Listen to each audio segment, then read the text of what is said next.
Bueno, buenos días con todos. El día de ayer fue una jornada interesante porque pudimos recoger varias cosas que no solo dialogan con las activistas, sino como que participan e interactúan, y eso ha sido muy importante. Como decía Pablo, el día de hoy vamos a tener una breve introducción del tema del Smart Foresight, porque es un tema, en realidad no es un tema, es un concepto que tiene muchas interpretaciones, pero también tiene algunos principios sobre los cuales dialogan muchas de esas interpretaciones. Algunos son quizás un poco más pegados al tema de los recursos locales, la relación con la naturaleza, con lo que observamos, en función al convivir, otros tienen que ver con temas quizás más religiosos, más históricos, y cada interpretación en cada territorio tiene nuevos elementos. Entonces, cuando estado revisando en función a lo que está colgado en internet, hay bibliografía, etc., que cada territorio, cada sector, es más, en cada tiempo esa interpretación ha ido cambiando. Entonces, vamos a hacer una introducción con un pequeño video. En realidad hay muchos videos, ahí hemos bajado algunos, el que lo quiera se lo puede llevar en USB después, pero hay muchos. Hemos querido hacer un pequeño ajuste. Hay un video solo de 4 o 5 minutos que no va a dar una apertura a la relación más pensar. Es un caso boliviano, sí. A ver, vamos a ver si es. En realidad son 2 hitos, uno que vamos a pasar ahora al inicio y uno al final. ¿Sí? Vamos a ver el reproductor. Siquiera los pueblos indígenas nos tomaban en cuenta, ni siquiera nos decían si existíamos.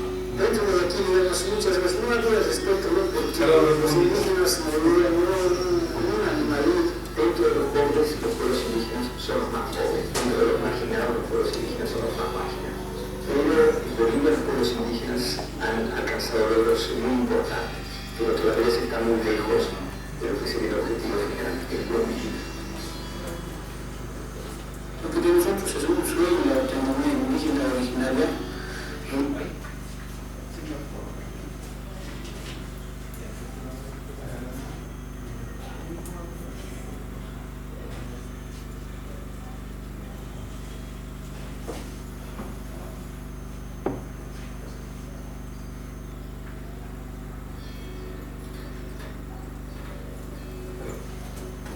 Hace años quienes nos gobernaban era gente que, bueno, tenía dinero, que no, ni siquiera los pueblos indígenas nos tomaban en cuenta, ni siquiera nos decían si existían. Dentro de aquí, digamos, muchas veces no había respeto, ¿no? Porque los indígenas no veían, ¿no? Como un animalín. Dentro de los pobres, los pueblos indígenas son los más pobres. Dentro de los marginados, los pueblos indígenas son los más marginados. Pero en Bolivia los pueblos indígenas han alcanzado logros muy importantes, pero todavía se está muy lejos de lo que sería el objetivo final, que es buen vivir. Lo que de nosotros es un sueño, la autonomía indígena originaria. Estamos queriendo llevar adelante aquí en Bolivia. No queremos ser ricos, no queremos tener movilidad de lujo, no queremos tener casas de lujo, no, sino todos queremos vivir bien. Esa es la suma causa.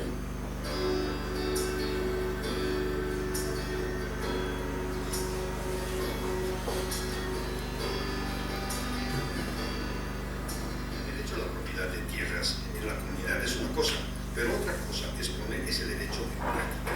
En 1997, Dinamarca empezó a apoyar un programa a gran escala para lograr que la legislación boliviana responda a las intenciones.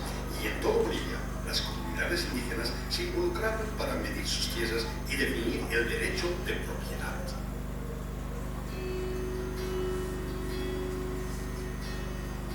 Las tierras comunitarias de origen son una realidad, una parte de la realidad boliviana, pero todavía hay que luchar para hacer que el territorio funcione para una mayor autonomía, en última instancia, para vivir bien.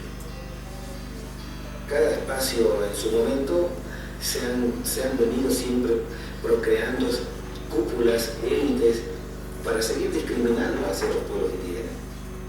Bolivia es una forma, digamos, de experimentos, y estamos muy contentos, muy felices los bolivianos y nosotros en particular los pueblos indígenas originarios campesinos de ser un ejemplo no solamente para nosotros y para nuestros descendientes que vienen, sino también para nuestros hermanos países vecinos y para el mundo definitivamente. Como estamos bien, porque siempre nuestra ideología de nosotros no es tal vez salir a la ciudad o ir a otros lugares, aunque a veces a modo de pasear salimos, porque aquí nos sentimos tranquilos. Siempre nuestra demanda es tierra y territorio y recursos naturales hídricos, lo que tenemos dentro de un aire, nuestros cerros, nuestros pajonales, nuestras lagunas y nuestros ríos, también nuestros sayajas, ¿no? Nuestros hombros. En Bolivia hay tantos pueblos, que somos 36 pueblos indígenas que componemos a Bolivia, y hay mucha gente que estaba ahí como pueblos indígenas sin reconocer. Ahora en la Constitución ya nos reconocemos, ya somos, por lo menos ya somos respetados, ya de acuerdo a la ley, ya sabemos también. Entonces, para nosotros muy buenos.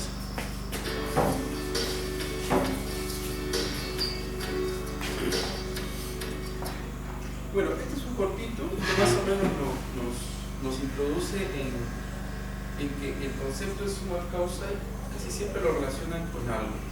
En este caso, el caso que hemos visto es que es el tema del acceso a la tierra, cómo es que en el proceso se ha podido el Estado, por lo menos ya incorporar en su legislación ese concepto. Pero obviamente el concepto no está acabado, sigue en construcción y hay una interpretación diferente. Bueno, dentro de lo que se ha encontrado como dentro de los principios que tiene que ver con el summa causa, tiene que ver con las personas. Desde el lado primero de la alimentación funcional, variable, saludable y segura, etc. Solo así una persona podrá lograr armonía con sus funciones vitales. En función a eso, por ejemplo, se dice que le permita que construir saberes a partir de su plena vinculabilidad con el entorno, sus vivencias comunitarias,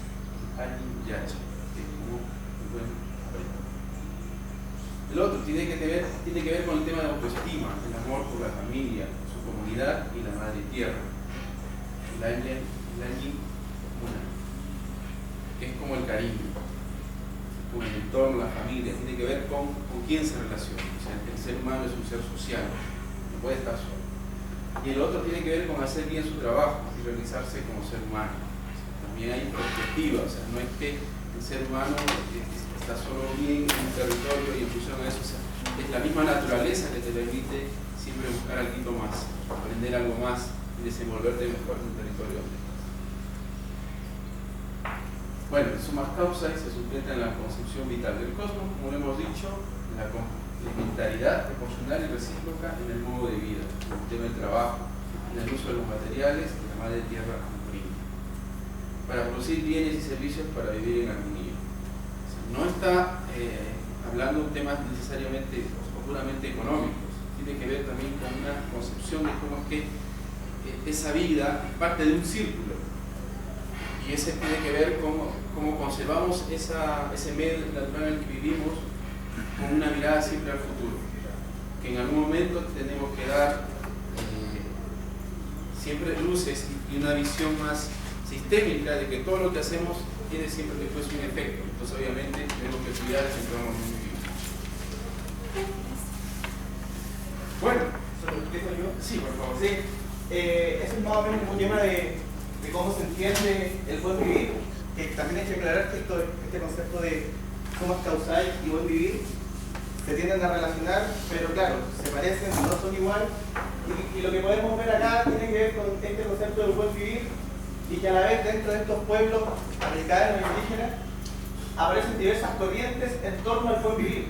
Por ejemplo, está summa causa es uno, que más o menos proviene del pueblo del Quiché, del Ecuador, pero a la vez también tenemos otras corrientes que se acercan al buen vivir, que tienen que ver con el Camersa del Saique, que es de los pueblos amazónicos, con el Sumacumaña, del pueblo boliviano, el Ñanderecos, que es de los pueblos guaraníes del Chaco, del norte también de Argentina, y también dentro de esta visión más de la investigación formal del biocentrismo, es decir, como que tanto estas corrientes de los pueblos andinos y americanos no hablan de ese concepto de buen vivir, que tiene que ver como alejarse de este concepto de progreso económico, y sino que acercarse a una idea de una relación más armoniosa con el medio ambiente. Hay algunas corrientes que, claro, como lo decía Wilder al principio, están más ligadas a la vida armoniosa en conjunto con el territorio, con el Ayllu, como el caso del Sumak Kumaña, o el Sumak Kausai, más o menos es como se otorgan las condiciones claras de vida para vivir bien.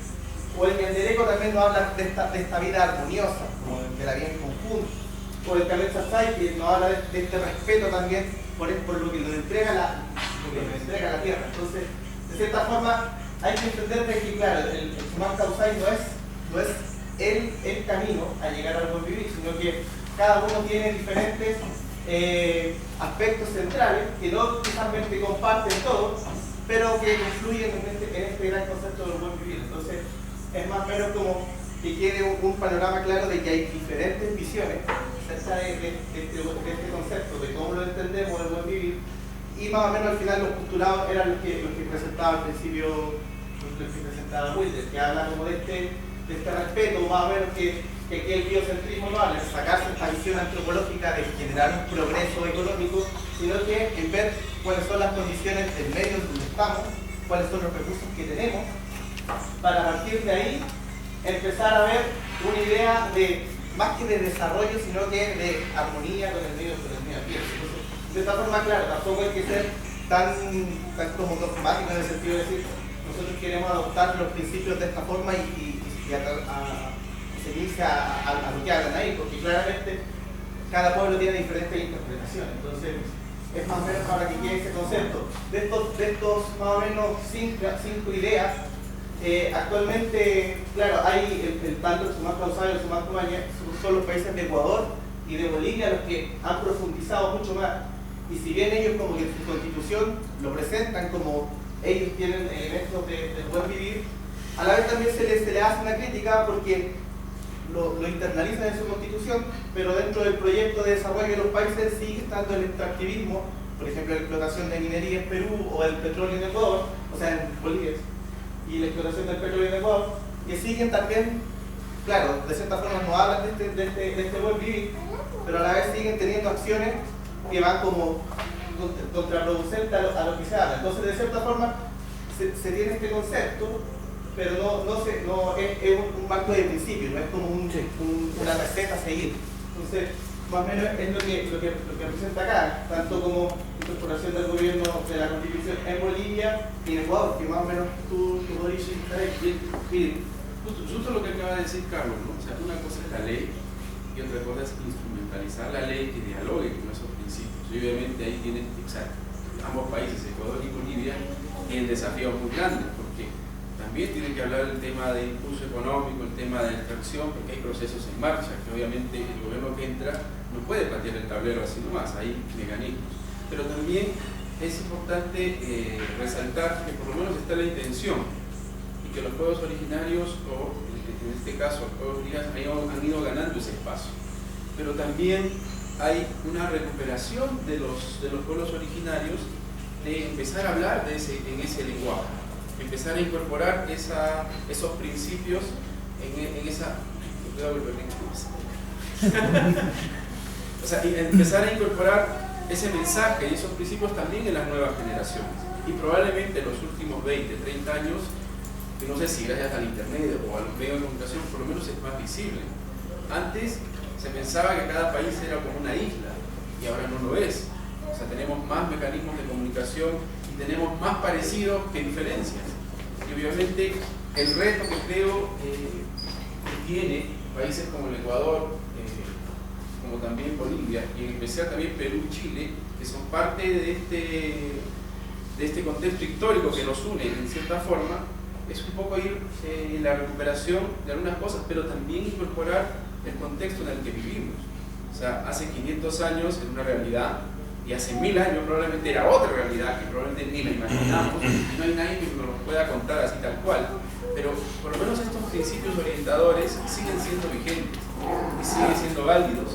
El tema de incorporar una armonía con el medio ambiente donde vivimos. Y lo otro que creo que tiene que ver también con cada territorio es que, por ejemplo, si volvemos a la mosca que le hemos llamado, por ejemplo, en el Cametza Azaite, obviamente tiene que ver con su relación con la naturaleza, es más amazónico, pero tiene que ver con lo que tradicionalmente su estructura social ha sido siempre. Entonces obviamente su filosofía dialoga en esa corriente. Obviamente, y también cuando hablamos de sociedades aymaras, tiene otra estructura, tiene otra rama histórica, y obviamente sobre eso también se ha ido reconstruyendo e incorporando otras cosas. Por ejemplo, algo que probablemente, como quien dice, que le pone un poco más de ciencia, en el caso del gobierno ecuatoriano, es que el mismo presidente da algunas luces, ¿no? O sea, en cierta medida políticamente está peleado con la fuerza indígena de su país, pero da una seña. Por ejemplo, él dice que es una época de cambios, y no solo es un cambio de época, los cambios van a seguir sucediendo en más velocidad que lo que ocurría antes, por todo el mismo contexto que tenemos. Luego dice, los pueblos originarios de Yala, yo rebusqué eso y no encontré mucho, pero bueno, nos transmiten de la cultura de la vida, crear la vida, la visión comunitaria de ese nuevo paradigma que llamamos vivir bien. Entonces, obviamente se sigue recreando, no es una discusión que termina, sobre eso por lo menos está la intención. Yo creo que el desafío es seguir instrumentalizando y hacer un poco del seguimiento del acompañamiento de eso. Bueno, y hay otras cosas que quedan como lanzadas para seguir en el diálogo. Este concepto, como decimos, no termina, tiene que ver con, volvemos al camino del equilibrio. ¿Cuál es el concepto de equilibrio que tenemos ahora como comunidad? ¿Cuál es el equilibrio que podemos tener como territorio? O sea, estamos hablando de territorio quechua, que también comparte con otro territorio aymara, etc. ¿Cuál es el sentir de equilibrio que estamos manejando? ¿Cómo es que nos vemos? Lo otro, ¿es más importante la identidad que la dignidad? ¿Hasta qué punto uno es primero que el otro, o lo otro? ¿Qué ha sido primero y cómo es que lo hemos ido incorporando en nuestra forma de vivir? O sea, la identidad se está recuperando, pero también tiene que ver con el ejercicio de esta identidad, pero desde el lado de la autoestima. O sea, yo me siento indígena, pero también no es solo sentirse, es también defenderlo y tener una postura y tener la dignidad para tener también esa forma de llegada y también que te entiendan que si bien es cierto somos diferentes, pero tenemos, como se dice, más diálogo en común en función a nuestras diferencias. Lo otro que tiene que ver con la complementariedad que va más allá de la libertad. O sea, hasta qué punto un territorio que es quechua puede complementarse con otro aymara. Y al final yo creo que la discusión nunca va a terminar, pero siempre hemos estado juntos, siempre han hecho comercio. Por ejemplo, en el caso peruano, boliviano, chileno, ha habido históricamente un corredor económico que sigue vivo. Entonces las fronteras son, llamémosle así, imaginarias, porque en su momento no lo había. Entonces hay muchas cosas en común, ¿verdad? Bueno, y el otro que teníamos un poco en el tema de la discusión era que hablar de consenso más que democracia. ¿Hasta qué punto podemos estar en consenso en ideas? O sea, es que cuando hablamos de democracia es que nos ponemos de acuerdo, pero ¿hasta qué punto es el ponerse de acuerdo o es que hay una mayoría y una minoría? O negociamos y encontramos puntos de encuentro, puntos medios, donde también tengamos que ceder y otros tendrán que también entre ganar y ceder. O sea, no es a rajatabla lo que uno quiere. No siempre va a ser así. Siempre hay un diálogo político, le vamos a hablar, donde podemos tener puntos de consenso, puntos de encuentro, puntos medios. ¿Okay? Bueno, obviamente el tema de las leyes naturales de la vida. O sea, nosotros vivimos en un entorno y si lo contaminamos en mayor medida, hacemos una depredación total, obviamente los efectos son más que sabidos y obviamente tenemos que hablar pensando en el futuro. Lo otro es que cómo es que nosotros podemos dialogar y reconstruir nuestro propio concepto con creatividad y de acción colectiva, acción conjunta, que incorpore y que todos podamos asumir ese concepto y darlo como parte de la discusión de siempre. No todo va a estar siempre dicho. Y bueno, amenaza la armonía con la naturaleza. ¿Hasta qué punto nuestra propia armonía que podemos querer o intentar lograr está dialogando con la naturaleza? Bueno, no hemos puesto lo mismo en la libertad. El tema de hacer funcionar nuestra propia salud, educación y comunicación sin olvidar todos estos principios. ¿Okay? Y lo que creo que dialoga en mayor sentido es que salvar el planeta Tierra para salvar la humanidad tiene que ver con esa gran sociedad global en la cuál es nuestro aporte sobre ello, ¿no? Tiene que ver con temas territoriales, temas históricos. Que me ayuda también. Bueno, y acá nosotros hemos recogido un poco de lo que está en la publicación que la comunidad equipisca lo ha puesto. Obviamente no es tal cual como el Sumas Causai, pero tiene una vinculación. Por ejemplo, el Causai Ñan, la forma o camino de vida, responde a un conjunto de valores, tradiciones, símbolos, creencias, medicina, composición, historia, música, danza, manifestaciones y oficios tradicionales que son parte del quehacer diario. Si se dan cuenta, tiene mucho que ver con los principios iniciales. Es parte de lo que ustedes seguramente han discutido, pero yo imagino que esto tampoco se queda en este texto. Puede seguir siendo recreado y en función a lo que hay, ¿no? Bueno, y antes de esto, si pueden poner el segundo video, hay un videito que obviamente es largo, pero vamos a poner solo unos 6 minutos que creo que es muy potente, pero el que lo quiera ver todo, yo creo que sería importante que lo puedan ver después.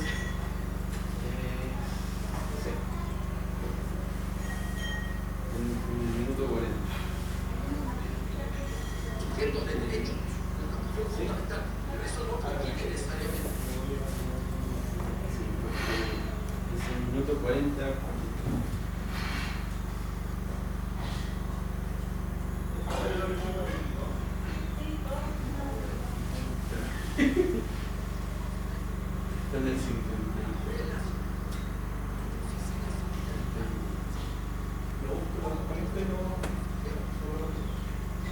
Disculpen un ratito. No, pero quizás para ir en el por qué es que el tema del Sumas Causai puede ser un tema que también nos invita a seguir reflexionando sobre lo que nos convoca ahora, nuestro plan de desarrollo. Nuestro plan de desarrollo tiene que ver con nuestra planificación hacia el futuro. Y en esa planificación hacia el futuro no solo tiene que ver con los principios que tengan que ver con la estimulación de algunos temas, como el tema de la agroecología. O sea, hay que tener, como que dice, todo lo que hagamos tiene parte de filosofía, hay un pensamiento detrás de todas las acciones que hagamos. No solo son acciones porque alguien nos dijo y las tenemos que hacer, hay que incorporarle también eso. O sea, hay que incorporarle un objetivo mayor sobre esas pequeñas acciones que vamos a hacer. ¿Sí?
La solidaridad, nuestro mundo occidental, indígena, no hay esa visión binaria.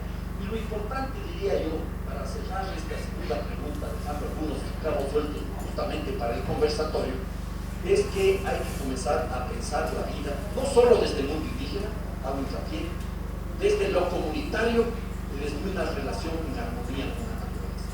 ¿Cómo construimos sujetos pensándonos como parte de la comunidad? No es que se niegue el individuo, pero el individuo solo, esa visión liberal de Robinson Crusoe, no existe en ninguna parte, ni siquiera en el mundo capitalista, por más que el individualismo se lo está arrojando permanentemente. Entonces, recuperar lo comunitario creo que es uno de los primeros elementos fundamentales del buen vivir. Complejo y difícil, pero ¿cómo lo hacemos en las ciudades? En el campo es relativamente más fácil. Luego viene el otro tema: ¿cómo restablecemos una relación de armonía con la naturaleza? ¿Cómo suspendemos esta visión que tenemos desde hace mucho tiempo atrás de verle a la naturaleza simplemente como un objeto de explotación? Por eso en la Constitución de Montecristo se habla de sujeto de derecho, es la cuestión fundamental, pero eso no proviene necesariamente desde el mundo indígena, porque en el mundo indígena, dentro de la lógica de la integralidad, de la relacionalidad, todo tiene que ver con todo. Han entendido perfectamente indígenas en los Áfricos que son naturaleza, ni siquiera son parte de la naturaleza, son naturaleza. Ese es el gran reto que tenemos entre manos. ¿Cómo creamos condiciones para vivir en comunidad sin negar las individualidades? ¿Cómo establecemos relaciones de armonía con la naturaleza? Un intento burdo de definición simplemente para tener un elemento de discusión. Entonces, el buen vivir sería la búsqueda de la vida en armonía del ser humano consigo mismo, del ser humano con los miembros de la comunidad, de comunidades en armonía con las otras comunidades, de pueblos y naciones, de individuos y de comunidades viviendo en armonía con la naturaleza. Ahí se nos abre entonces una posición muy interesante, que es cómo asumimos una postura ética frente a lo comunitario y a la naturaleza en línea con lo que señalaba. Último punto, la tercera pregunta, esto de que si hay o no receta. No hay receta, definitivamente no hay receta. Si alguien quiere encontrar todas las respuestas, está perdido. Y además, ese es el principio del fin, de pensar el buen vivir como una oportunidad para construir algo diferente. A mí me aterra la idea de los manuales. Vivimos desde el mundo de la izquierda, donde teníamos manuales para todo. Todavía guardo en casa uno de los manuales de economía política de Nikitin. Entonces había que ver en la página tal, la respuesta para tal problema. No. El rato que aparezcan los manuales, nos olvidamos de construir algo. Simplemente vamos a reproducir lo que algún iluminado nos inspira o nos dice o nos impone. Sean los sábados, porque es otro día de la semana. Entonces, el buen vivir, y aquí sí es importante lo que dijo Santiago. Buenos vivires. Yo anotaría buenos convivires. Como dice un vasco boliviano o un boliviano vasco, Javier Albor, él habla de buenos convivires. No hay un solo buen vivir, hay muchos buenos convivires. Convivires del ser humano consigo mismo, con la naturaleza, con la comunidad. Y esos buenos convivires nos abren la puerta a una amplia discusión. Aquí les pongo un ejemplo, trato de graficar cómo entendía una compañera aymara boliviana el tema del convivir en un debate que tuvimos en España. Decía, imaginemos un rato que tenemos una caja en la mesa. Y ahí va a entrar todo lo que conocemos del mundo. La caja no está llena. Sería gravísimo creer si la caja está llena, porque excluimos otros debates y otras discusiones, otros diálogos, son fundamentales. Y ese riesgo existe. Hay algunos compañeros que dicen, no, ustedes no saben de buen vivir. Esperen, ya les vamos a contar, y nos cierran la posibilidad de debate.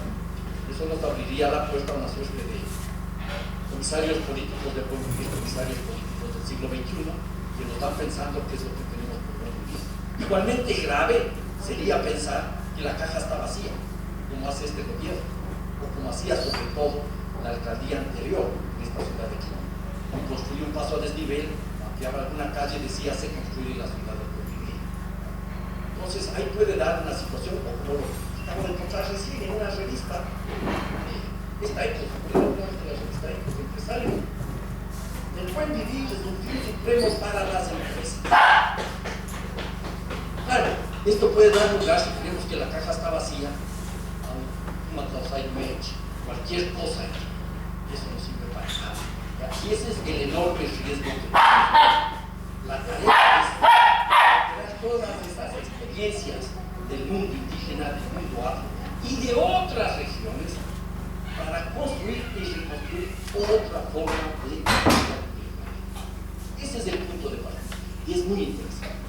Este debate se está ampliando mucho más de lo que nosotros imaginamos fuera del país.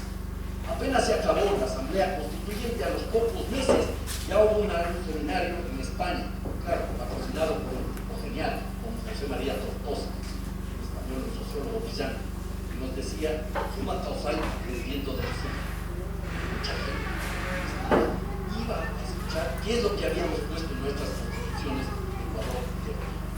Luego esto se fue ampliando, estuve recién un año en Alemania, discutiendo el tema del buen vivir, me encontré con un pequeño poblado, donde hay el mayor desempleo este rato en Alemania, 18%, pues muchísimo, para el país más rico, en Kassel, y había todo un programa del buen vivir, desde la ciudad patrocinada. En la ciudad de Colonia, era grande, hay el Día del Buen Vivir para aprender, tratar de aprender cuáles son esas prácticas y experiencias de vida del mundo andino y del mundo amazónico. Es mucho más rico. Ya señalaba aquí la cuestión esta del mundo, lo que ustedes llaman armonía. Es muy interesante, por ejemplo, conversar con el maestro Juan Castillo, el arreño genial, que les puede cambiar la vida. Hablo común, desde el mundo amplio, desde el mundo negro.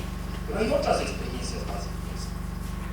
En la India, el Swadeshi lejano, la civilización de la selva de la que habla Vandana Shiva, el Swaraj, en Corea del Sur, norte también, el Samsen, por lo que habla un filósofo argelino francés, la sobriedad feliz, que no se llama Pierre Rabhi.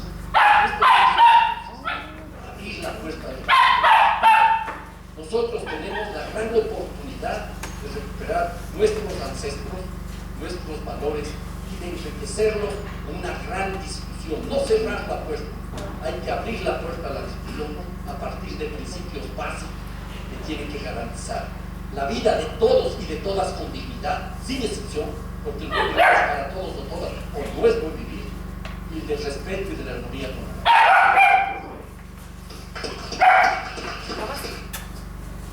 Bueno, videos como estos hay varios. Los podemos compartir para poder seguir en ese proceso de información y sobre todo ver que la discusión siempre tiene varias aristas, pero respeta algunos principios. Y sobre ello,